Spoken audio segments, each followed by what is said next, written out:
एक शाम प्राची टीवी पर सीरियल देख रही होती है। तभी उसकी सास वहाँ आती है।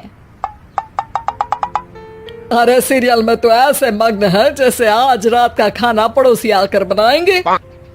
मुझे पता ही नहीं था आपने अपने बेटे की शादी पड़ोस में भी की हुई है। हैं? मतलब? मतलब इस घर में सारा काम बहू ही करती है, आप तो सिर्फ खर्राटे मारती हैं। अच्छा जी, फिलहाल तो तुम आराम फरमा रही हो, चलो जाओ, ये मेरे टीवी देखने का समय है।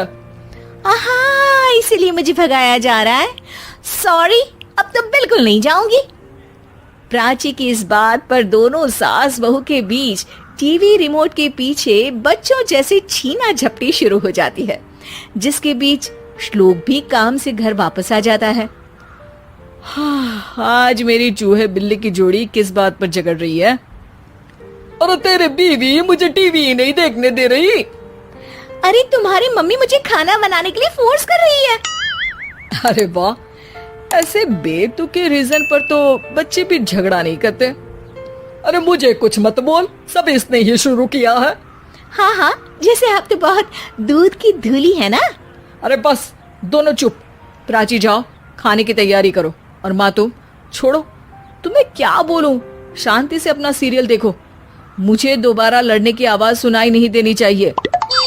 ऐसा बोलकर श्लोक वहां से चला जाता है, जिसके पीछे पीछे प्राची भी कुछ न कुछ बड़बड़ाते हुए रसोई में चली जाती है। हाँ हाँ, सासू जी को तो कुछ बोलेंगे ही नहीं, बस मुझ पर ही हुक्म चलता है, खाना बनाओ, जैसे मैं इनके घर में खाना बनाने के लिए आई हूँ।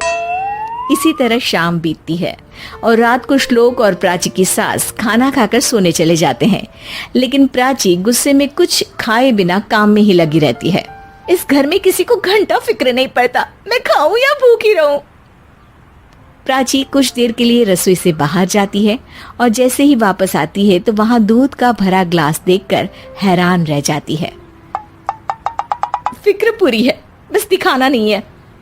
प्राची दूध पीकर सोने चली जाती है और अगली सुबह एक बार फिर सास बहू का कार्टून नेटवर्क स्टार्ट हो जाता है। ये तुमने ही किया है। अरे अजीब जबरदस्ती है, मैं बोल रही हूँ मैंने कुछ नहीं किया। दोनों ने मिलकर पूरे घर को पागल खाना बनाया हुआ है। यहाँ कोई नॉर्मल इंसान तो रह ही नहीं सकता, इसीलिए अब पड़ोसी क्या रिश्तेदार भी घर आने से कतराते हैं। और सुन बेटे, तू भी चंगा, तेरी माँ भी चंगी, तेरी बीवी भी चंगी, रिश्तेदार। हाँ जी, आपको नहीं पता क्या, गंगाधर ही शक्तिमान है, रिश्तेदार ही। हाँ हाँ, बस समझ गया। कभी जानवरों जैसे लड़ेंगी तो कभी जुगलबंदी करेंगी। भाई मैं आप दोनों के बीच में नहीं फंसना चाहता। सास बहू की इस मनमौजी जोड़ी से परेशान होकर श्लोक अपना सिर खुजलाता वहां से चला जाता है। चलो अब मैं भी कीर्तन में जा रही हूँ। इस पर जैसे ही सास कमरे में अपना पर्स लेने जाती है तो वहां नाश्ते की प्लेट रखी देख मुस्कुराने लगती है और नाश्ता करके घर से बाहर निकलते हुए कुछ पैसे टेबल पर रख जाती है, जिसके कुछ देर बाद सिलेंडर वाला घर आता है। ओ मुरी मैया, मैं सिलेंडर के बारे में तो बिल्कुल भूल ही गई थी। घर खर्च के सारे पैसे भी मम्मी के पास है और श्लोक से बोला तो उल्टा 4 बात सुनाएंगे। प्राची ये सोच ही रही होती है कि अचानक उसका चेहरा चमक उठता है और वो घर में आकर इधर उधर देखने लगती है।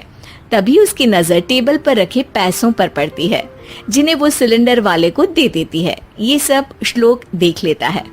अच्छा बेटे, इतना बड़ा घोटाला, सबके सामने मैं तेरी दुश्मन और पीठ पीछे तेरी मेरी यारी।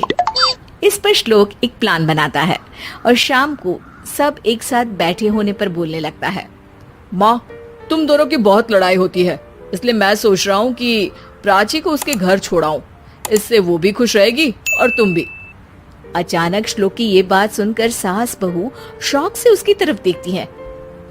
अरे ऐसे कैसे घर छोड़ाओगे, मुझे कहीं नहीं जाना। अरे तुमने बोला नहीं पर मैंने सुन लिया, तुम्हें मम्मी के साथ रहना अच्छा नहीं लगता, मुझे पता है। अरे वो अरे, जब बहू खुद कुछ काम बोले तो वो तुझे सुनता नहीं, और अब जो इसने बोला ही नहीं वो तू समझ गया। जब उसे नहीं जाना तो फिर जबरदस्ती क्यों कर रहा है? अच्छा, फिर आपको मौसी के घर छोड़ाता हूँ, बस अब आप दोनों एक घर में एक छत के नीचे नहीं रह सकती। मैं इस टॉम एंड जेरी की जोड़ी को और नहीं झेल सकता। है? ऐसे कैसे नहीं रह सकते? तुम्हें इतनी दिक्कत है तो तुम्हारा बोरिया बिस्तर पैक कर देती हूँ, लेकिन मम्मी जी कहीं नहीं जाएंगी। बिल्कुल यही सुनना था मुझे। अगर दोनों में इतना ही प्यार है फिर हर वक्त ये लड़ाई का नाटक क्यों करती हो? देखा मैंने कैसे माँ किचन में दूध रखती है और तुम उनके लिए कमरे में नाश्ता रखती हो, और कैसे वो पहले ही तुम्हारी दिक्कत समझकर घर में पैसे रखकर बाहर जाती है। अरे भाई, इतना ड्रामा तो डेली सोप में भी नहीं होता जितना तुम दोनों ने इस घर में फैलाया हुआ है। तू हमें टॉम एंड जेरी बोलता है ना, तो याद कर वो दोनों भी एक दूसरे को बाहर वालों की बुरी नजर से बचाने के लिए हमेशा सबके सामने लड़ते थे, लेकिन अकेले में दिक्कत के समय मदद भी तो करते थे। बस हमारा रिश्ता भी कुछ ऐसा ही है। और वैसे भी अगर सास बहू में तू मैं नहीं होती तो दुनिया वालों को कहानियां कैसे मिलेंगी?